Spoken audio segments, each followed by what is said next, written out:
Illinois responding to a filing in the gun ban challenge in the appeals court.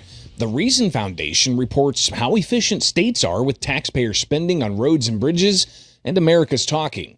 This is the Center Square Daily for Friday, March 20th, 2026. I'm your host, Greg Bishop. The U.S. Supreme Court is in conference today. That's where they meet behind closed doors to review requests from litigants in a myriad of cases. Cases they could take or deny or even reschedule to a different conference could be announced Monday, the 23rd. Gun owners are awaiting the outcome of several challenges to gun control laws from around the country. 2 cases from Illinois could be taken up, one challenging Cook County's ban on semi-automatic firearms, the other challenging Illinois' prohibition of carrying concealed firearms on mass transit. The mass transit case has a split within the circuit, with the district judge finding the prohibition unconstitutional, but the appeals court differed.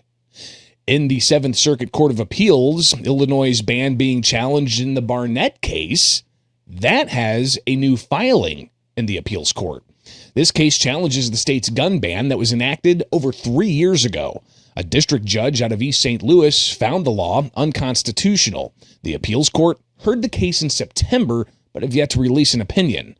Last week, plaintiffs in that case filed a supplemental filing with the appeals court, and that's a filing that points to other cases and the outcomes of those cases and how they could bear on this case. Plaintiffs point to the D.C. Court of Appeals that held in a case Benson versus the United States that the District of D.C.'s ban on magazines capable of holding more than 10 rounds of ammunition violates the Second Amendment. At the threshold, the plaintiff said the court held that magazines of all capacities are arms covered by the plain text of the Second Amendment because they plainly facilitate armed self-defense. That conclusion, they say, squarely conflicts with the 7th Circuit Court of Appeals preliminary assessment in a separate case challenging Naperville's ban on high-capacity magazines, and they say that they're likely not covered at the first step of the Bruin analysis. That's a reference to a U.S. Supreme Court case that many Second Amendment advocates point to a new standard being used by courts. Turning to common use, the plaintiffs in their latest filing in the appeals court challenging Illinois' gun ban, they say the D.C. court explained that a bearable instrument that ranks among the most popular arms possessed by law-abiding citizens and is in lawful use in most states fits comfortably with any understanding of common use. Now, that conclusion confirms, despite Beavis's preliminary assessment, that magazines Illinois has banned are fully protected because, quote, ordinary people would at home have these for self-defense. Again, this is a plaintiff's filing in the appeals court. Finally, the plaintiffs say, on historic tradition, the D.C. court rejected relying on several purported historical analogies, including the same restrictions on Bowie knives that the state invokes in this case in the 7th Circuit. The plaintiffs say that the court in D.C. explained no state banned those knives outright, so as with most historical restrictions of supposedly unlawfully dangerous weapons, plaintiffs say that analogy fails. In short, the plaintiffs say the D.C. Court of Appeals held that just as handguns cannot be banned because they are the most preferred type of firearm in the nation, the 11-plus magazines that tend to accompany them are the most preferred types of magazines and likewise cannot be banned. Again, that's from the plaintiff's filing in the appeals court last week. Now, this week, the state of Illinois responded in the appeals court, saying that the D.C. court decision is not binding on the 7th Circuit, and it is an outlier and conflicts with other appellate court cases where they've addressed the issue of large-capacity magazines. They say that the Bruin case does not hold that an item that facilitates the use of an arm is itself an arm. Instead, the state argues that Bruin states only that modern-day weapons are entitled to constitutional protections as historical weapons. They also point to the common use test, and the state says that the D.C. court directly contradicts the Beavis case that the 7th Circuit U.S. Court of Appeals has decided upon on preliminary grounds. Now, they also argue that the ruling contradicts every other appellate court to have addressed the constitutionality of regulating large-capacity magazines. Now, it's unclear when the 7th Circuit U.S. Court of Appeals will rule on this case. It's expected either way it goes. It'll go all the way to the U.S. Supreme Court. In other litigation concerning Illinois gun laws, the Gun Owners Foundation and Gun Owners of America, they filed suit in Southern District of Illinois over the state's prohibition of open and concealed carry in public. The plaintiffs say the case involves a challenge to Illinois' refusal to allow the vast majority of Americans to exercise their constitutional rights to keep and bear arms. That federal complaint names Illinois Attorney General Kwame Raoul and Illinois State Police Director Brendan Kelly as defendants. Meanwhile, Illinois legislators continue to eye more gun regulations. In the Illinois House Gun Violence Prevention Committee, Chicago Democratic State Representative Justin Slaughter Thursday presented his bill. House Bill 4471, which is the Responsible Gun Manufacturers Act. This bill would prohibit the future retail sale to civilians of any semi-automatic handguns in Illinois. They can be easily converted into fully automatic machine guns solely by the installation of a switch. This process is known as DIY, do-it-yourself machine guns. Now, Slaughter was part of the movement that passed the Protect Illinois Communities Act, which again is being challenged in the appeals court. And he says while that Protect Illinois Communities Act banning certain semi-automatic rifles, shotguns, and handguns is in effect, it also banned switches. But he says this new proposal that was in front of committee yesterday at the Illinois State House in Springfield is simply meant to nudge gun makers to make these firearms not as convertible. Switches are banned. Unfortunately, even though switches are illegal to possess under federal and state law, they can still easily be purchased for as little as $25 or 3D printed at home. Glock and a small number of other gun makers who use the same design do not manufacture or sell switches themselves. They continue to sell easily convertible pistols. This bill will nudge the gun industry to innovate towards safety by prohibiting the future retail sale to civilians of any semi-automatic handguns that can be easily converted into fully automatic machine guns solely by the installation of a switch. Now, anytime you have legislation that's being proposed in one state, they want to find out if it's an outlier or if other states are doing this. Slaughter says, indeed, other states are looking to prohibit manufacturers and sale of these types of convertible pistols. This is the fifth bill that's been introduced in the country. California recently passed a similar version of this bill, I believe, late last year. Maryland currently has a bill that is moving. New York's governor has included similar language in the budget efforts out there in New York, and I believe Connecticut also is a state that has similar legislation. Republican State Representative Patrick Windhorst asked about the New York and California measure in particular. The California measure, he asked if it's in place and is it actually effective. An advocate for Illinois' proposed bill says that it's not in effect quite yet.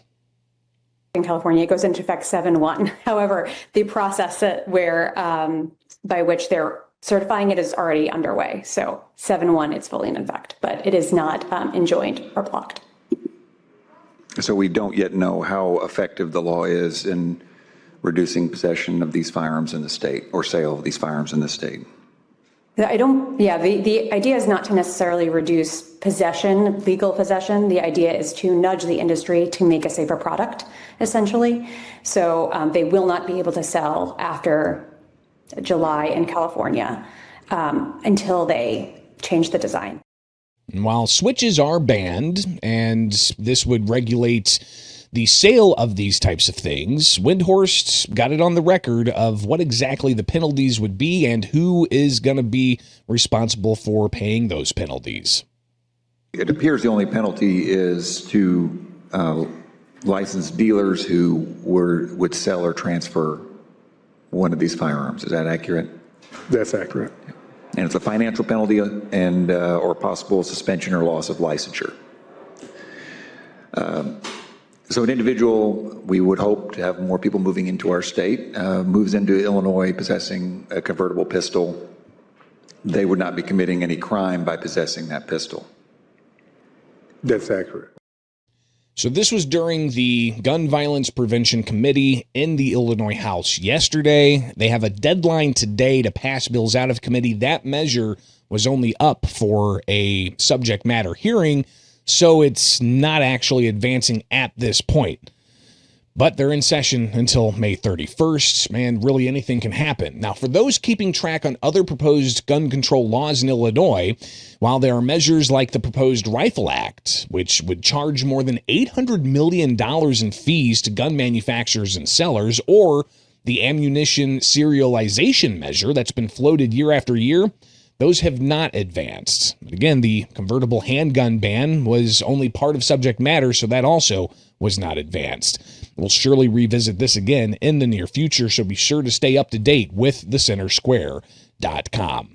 In other Second Amendment news, the Second Amendment Foundation and its partners filed a brief with the Pennsylvania Supreme Court challenging that state's firearm carry ban on 18 and 20-year-olds. The brief was filed in support of the appellant in that case that challenges the state's prohibition of law-abiding 18 and 20-year-olds from carrying firearms for self-defense. The Second Amendment Foundation said that the case affects thousands of peaceful adults under 21 years old in Pennsylvania who are barred from exercising their right to carry firearms. Despite clear historical evidence, such bans lack founding-era support. The Second Amendment Foundation is currently challenging the same core issue in Paris v. Second Amendment Foundation, which is pending before the U.S. Supreme Court. In California, 2.5 years since the federal appeals court first called the law unconstitutional muzzling of free speech rights, California state government has agreed to pay $1.4 million to a Second Amendment rights advocacy group under a deal to abandon the state's defense of the law enacted by Governor Gavin Newsom and Democratic lawmakers to severely restrict the ability of gun makers to advertise their products. Legal Newsline reports March 17th in Los Angeles federal court, the U.S. district judge signed off on the deal, entering final judgment, ending that 4-year-old case over the law. That's Assembly Bill 2571. On the same day, California Attorney General Rob Bonta filed a stipulation in Sacramento federal court asking the U.S. judge to end a related action challenging the same law in that court. Meanwhile, in New York, Gun Owners Foundation reports New York has agreed to a permanent injunction blocking its social media requirement for concealed carry permit applications. Once entered, the state cannot demand your social media, and it will be removed from that application. Again, be sure to subscribe to the Center Square's newsletter to stay up on these stories and many others. You could sign up for free today at thecentersquare.com.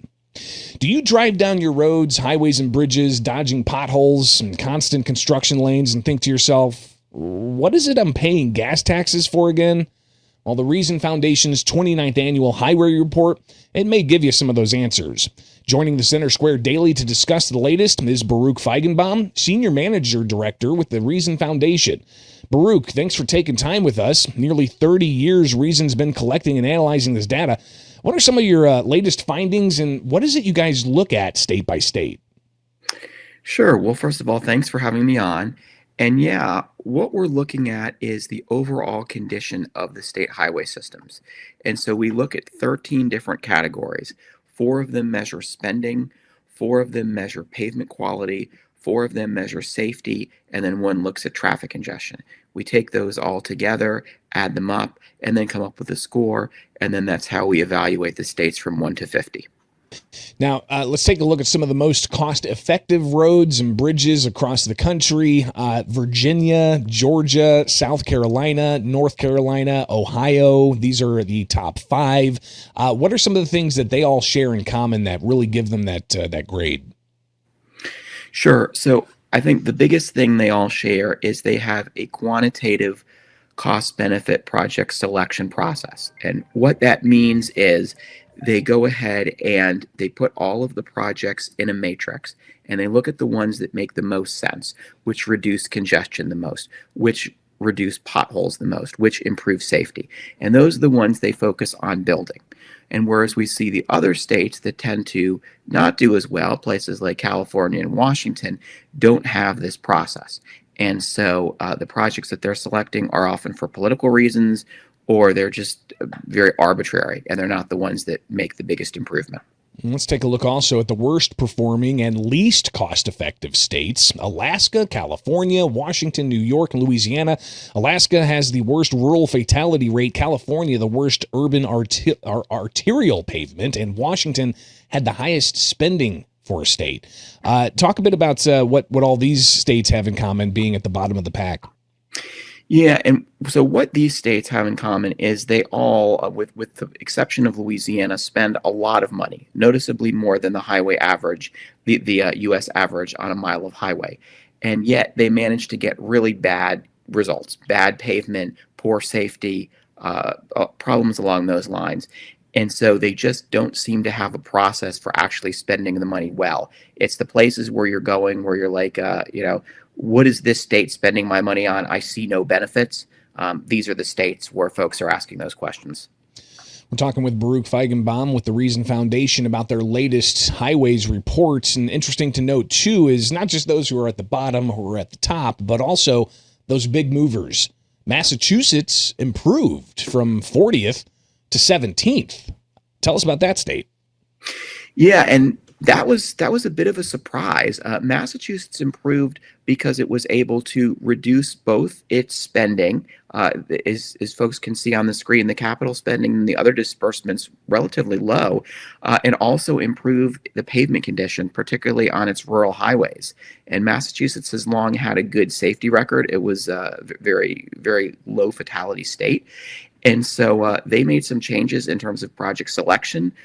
They rejiggered some of their processes, and it really made a big difference. And it shows states can move up in the rankings if they make changes. But also on that big mover category, Baruch, you got Arizona dropping 12 spots from 29th to 41st.